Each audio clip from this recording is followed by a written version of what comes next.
My sister's perfect children are a lie, and I have the DNA test to prove it. I'm 28F and my sister, Corrine, 32F, hasn't just lived a charmed life. She has meticulously curated one brick by perfect Instagram-worthy brick.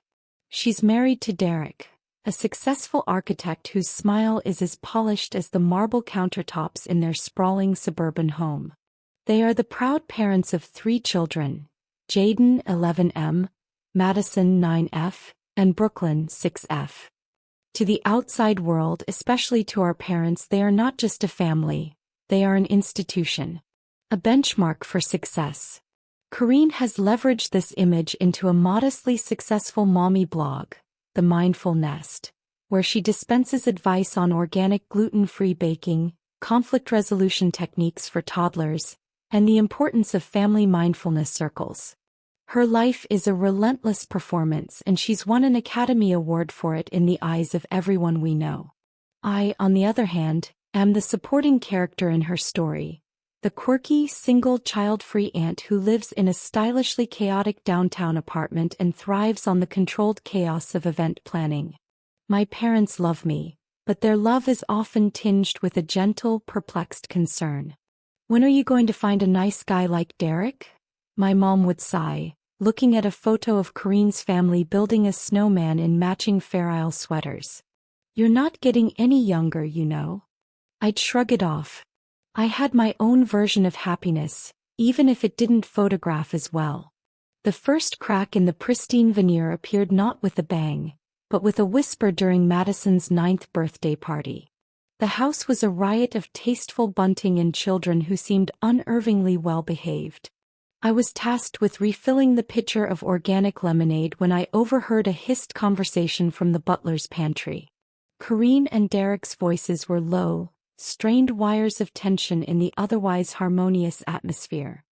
Can't keep doing this, Corrine. The questions are getting harder, Derek said, his voice tight. We agreed. This is for them, Corrine shot back, her tone sharp as a blade. Do you want to be the one to explain it? To your parents? To mine? What if someone finds out? It would undo everything. Finds out what? I thought, my hand freezing on the lemonade pitcher. It sounded so dramatic, so final. Before I could retreat, the door swung open. Derek's face was a mask of forced joviality, but his eyes were haunted. Ah, the lemonade savior. The troops are getting thirsty. Corrine followed, her smile so brittle I thought it might shatter and cut her. Everything okay? I asked, feigning ignorance. Perfect. Corrine chirped, a little too brightly. Just discussing the logistics for the pony rides next weekend. It was a flimsy lie. There was no mention of ponies. The party was nearly over. After that day I started seeing the performance for what it was. Jaden at 11 didn't just share facts. He delivered them like a TED Talk speaker, his eyes devoid of a child's spontaneous curiosity. Madison's paintings were technically impressive but lacked the joyful mess of childhood. They were products, not expressions. Even Brooklyn's occasional tears had a rehearsed quality. Stopping the instant parental attention was secured. They were living props in Corrine's domestic theater production. The catalyst for the entire unraveling was a favor. 3 months ago, Corrine called me, her voice dripping with faux exhaustion. Derek and I are just burned out. We need a week to reconnect. A wellness retreat in Sedona. You're the only one we trust to house sit. The plants, the fish. And well, the security system is temperamental. I agreed, partly out of sisterly duty, partly out of a growing, morbid curiosity to see the inner workings of the machine without its operators. The first 2 days were uneventful. I swam in their pristine pool, worked from Derek's imposing oak desk, and marveled at the sheer, sterile perfection of it all. It felt more like a museum than a home. On the 3rd night, a violent summer storm rolled in. The power flickered and died, plunging the house into a profound silence broken only by the drumming of rain. I fumbled in the kitchen drawers for candles, remembering Corrine kept a stash in her home office. Using the flashlight on my phone, I navigated the dark hallway. As I entered the office, my foot caught on an uneven edge of the antique Persian rug. I stumbled forward, my knee connecting painfully with a loose floorboard near the desk. As I fell, my outstretched hand hit the board at a specific angle, and with a groan of protest, it popped up completely. Beneath it wasn't just subflooring. There was a small cold metal lockbox. My heart thudded against my ribs. This felt like a cliché from a bad movie. Visions of stolen diamonds or secret wills danced in my head. The lock was old and simple. A few hard, frantic tugs with a heavy letter opener from the desk, and it gave way with a snap that echoed in the silent house. The contents were both mundane and earth-shattering. There were faded medical bills from the Hope Springs Fertility Center, dated over 12 years ago. There were pages of detailed donor profiles, clinical and cold, listing attributes like height, IQ, and ethnic background as if shopping for a custom-built appliance. And then, at the very bottom, held together by a brittle rubber band, were the documents that stole the air from my lungs. They were DNA paternity test results for Jaden, Madison, and Brooklyn. Each one stated the same conclusion with brutal, scientific finality: probability of paternity, 0%. Derek was not their biological father. The man who had taught Jaden to ride a bike, who had cradled a newborn Brooklyn, was genetically a stranger to them. I sat on the cold floor for what felt like hours, the storm raging outside mirroring the tempest in my head. Why this elaborate secret? Using a donor was a beautiful modern way to build a family. But this wasn't presented as a beautiful choice. It was hidden like a shameful crime. I took out my phone, my hands shaking, and photographed every single page. Then, with meticulous care, I returned the box to its hiding place and pushed the floorboard back into position. The remaining days of the house sit were agony. I watched Kareen's Instagram stories, them doing sunrise yoga on a red rock plateau, Derek kissing her forehead, with a nauseating sense of betrayal. Not their betrayal of me, but their betrayal of the truth. Their entire life was a beautiful, fragile lie. Their return was met with my forced cheerfulness. I over-explained how well I'd cared for everything, a classic sign of guilt. Kareen's eyes, sharp and perceptive, scanned my face. "You look tired," she said, her voice laced with a subtle accusation. "Everything was okay here, right? No problems." "No problems at all," I lied, my smile feeling like a rubber mask. "Just a few storms. The power went out one night." Her gaze flickered towards the office door for a fraction of a second. "Oh, did any of the breakers trip? The system can be sensitive." "No, everything was fine," I said too quickly. The air between us was thick with everything left unsaid. The confrontation happened a month later at a family barbecue at our parents' house. The scene was a perfect slice of Americana, straight from Kareen's blog. Our Uncle Mark, flushed and cheerful from one too many craft beers, slung an arm around Derek. "I'm telling you, Dee," he boomed, ruffling Jaden's hair, "this kid is you all over again." Same determined look in his eye. "It's in the genes, I tell ya." Unbelievable. Derek's face drained of all color. His smile was a ghastly rictus. "Yeah, huh? Everyone says that. Spitting image." He laughed, a hollow choking sound. Kareen, who was arranging grilled corn on a platter with the precision of a surgeon, went completely still. Her head snapped up, her eyes locking not on Uncle Mark, not on Derek, but directly on me. She was searching for a reaction. And I failed. I couldn't hide the flicker of pity, the dawning horror at the sheer scale of their deception. In that instant I saw the knowledge click in her eyes. She knew that I knew.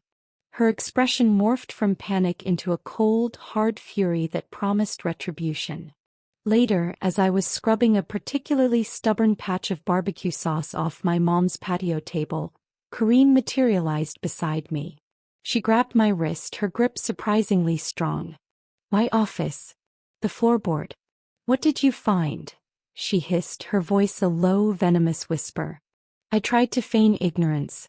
"Kareen, what are you talking about? I was just looking for candles." "Don't," she spat, her composure cracking. Don't you dare lie to me. The board was scuffed. You were prying. What did you see in that box? The jig was up. I pulled my wrist free. I saw the tests, Corrine. I know. About the donor. All three of them. The anger in her eyes was momentarily eclipsed by raw fear, then solidified into something colder and more calculating. You went through our private things? You violated our home? You sick, sneaky little bitch. It was an accident. I tripped. But that's not the point. Why is this a secret? Why not just tell people? Mom and Dad would understand. It's 2024, for God's sake. You have no idea what you're talking about, she seethed, stepping closer, her voice dropping even further. You think the world is as simple and forgiving as your little bubble? This isn't just about a donor. This would destroy Mom and Dad. It would destroy the life we've built. That's ridiculous. They'd be happy they have grandchildren they adore. You're so naive, she whispered, her face inches from mine. Listen to me and listen carefully. If you ever breathe a word of this to anyone, especially to Mom and Dad, I will make sure you are erased from this family. I will tell them you're a jealous, unstable liar who's trying to tear us apart because you're miserable and alone.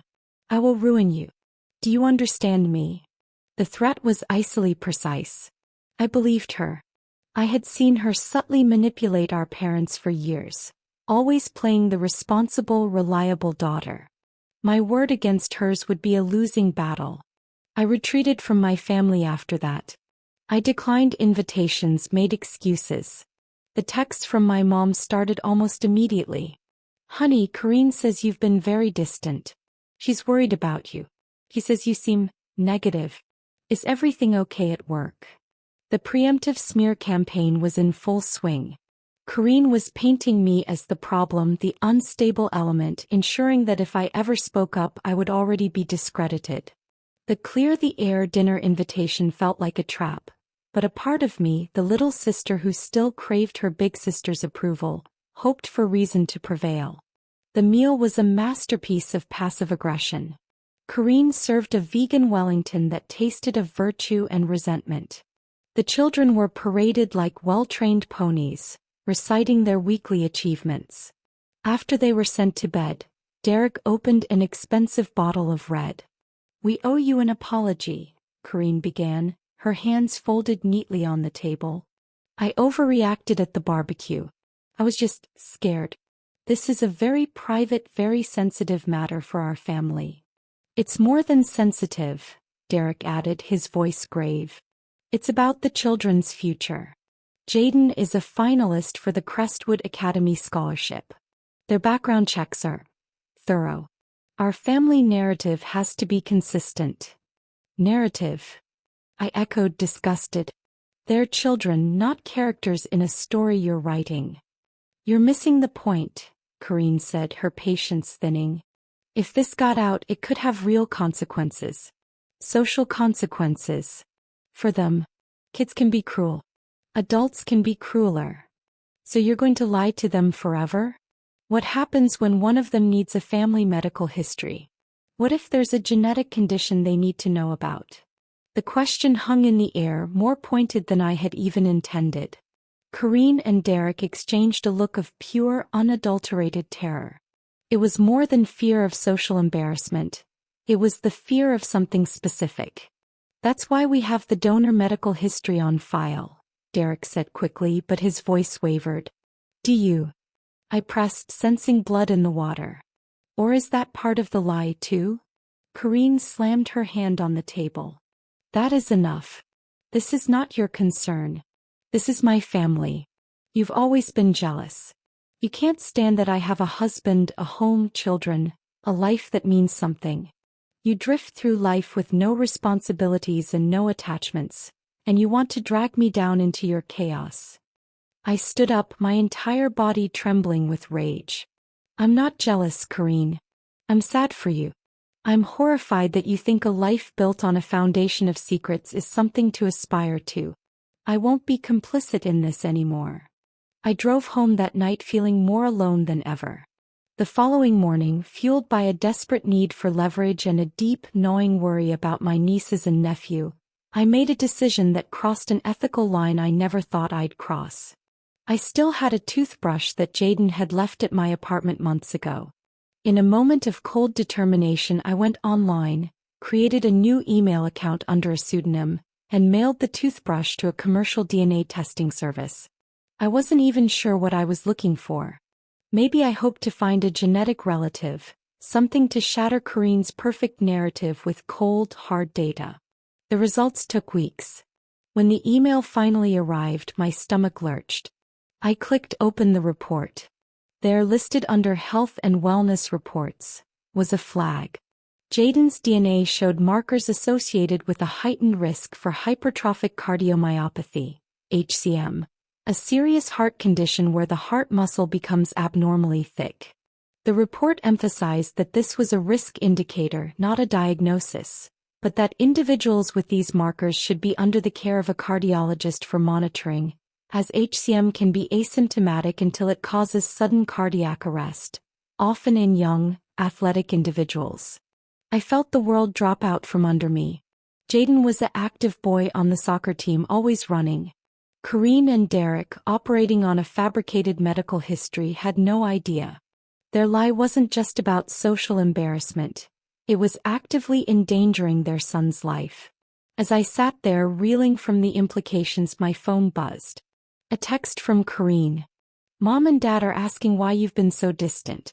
I told them you're going through a difficult time personally and are pushing everyone away. I hope you get the help you need.